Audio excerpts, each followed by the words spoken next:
पोपटलाल पूरे दिल्ली शहर में बड़ी बड़ी डींगे मारने के लिए प्रसिद्ध था। साथ ही वो अव्वल दर्जे का पेटू भी था। उसकी इस आदत के चलते कोई भी आदमी उसे अपने घर भोज पर नहीं बुलाता था। फिर एक दिन पोपटलाल अपनी बहन के घर जाता है, जो दूसरे शहर में रहती थी। अरे पोपटलाल, बड़े दिनों के बाद तुझे मेरी याद आई। माय डियर बहना, तू तो जानती है मैं अपने कारोबार में कितना व्यस्त रहता हूँ। हाँ, तेरी बात भी सही है। अब आया है तो कुछ दिन ठहर के जाना।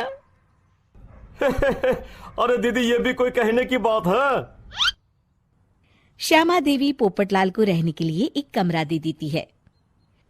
अगली सुबह पोपटलाल जोर जोर से गरारे करना शुरू कर देता है।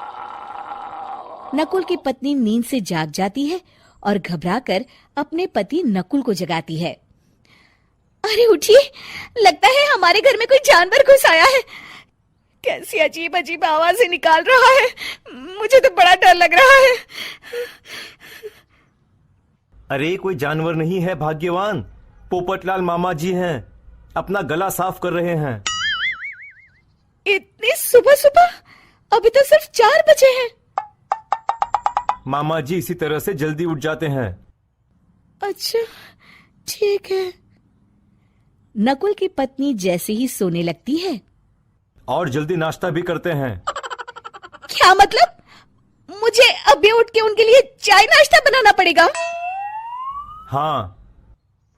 अरे मर गई रे, अब मेरा क्या होगा?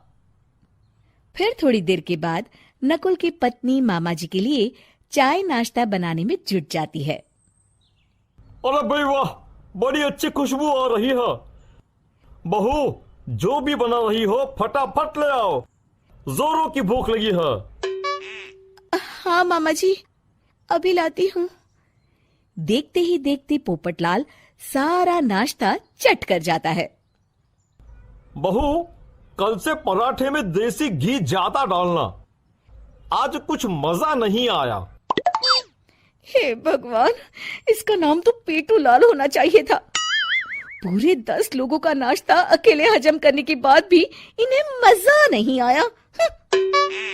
इस तरह रोज पोपटलाल सुबह सुबह घर के सभी लोगों को नींद से बेवक्त जगा देता था और हमेशा खाने की उल्टी सीधी फरमाइश करते रहता था।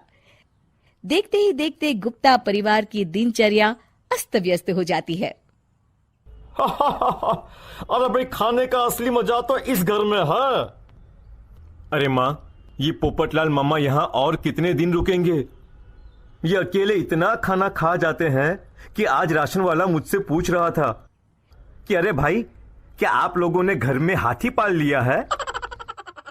अरे बेटा, अब घर के मेहमान को कोई सीधे मुंह कैसे निकाल सकता है?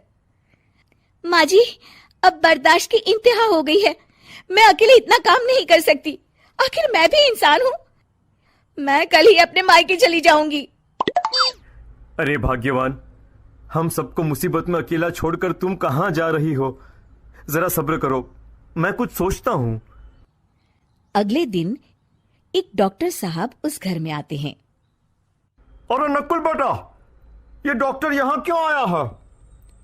अरे मामा जी, माँ की तबीयत बहुत खराब है।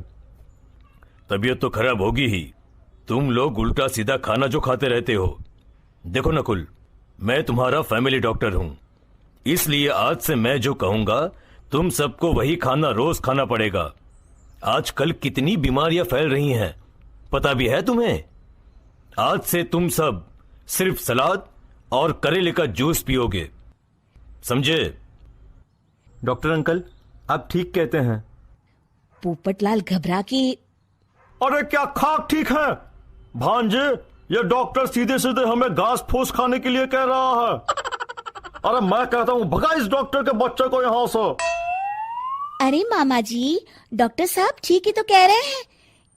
इसी बहाने आपका इतना बड़ा पेट जो बाहर निकला हुआ है वो अंदर हो जाएगा। इस तरह गुप्ता परिवार रोज खाने में सिर्फ सलाद खाना शुरू कर देता है। बेचारे पोपटलाल का बुरा हाल हो जाता है। ये लीजिए मामा जी, ताजा ताजा करेले का जूस। अरे नहीं नहीं बहू, मैं मरने से पहले मरना नहीं चाहता। मुझे तुम लोग माफ करो। ये भेड़ बकरी वाली जिंदगी तुम लोगों को मुबारक हो। मैं तो चला यहां से। पोपटलाल अगले दिन ही घर छोड़कर चला जाता है। क्यों बेटा नकुल, मेरी अदाकारी कैसी थी? मजा आ गया डॉक्टर। आपने तो बॉलीवुड के कलाकारों को भी मात कर दिया। आपको तो ऑस्कर मिलना चाहिए। बेटा ये थोड़ा ज्यादा हो गया।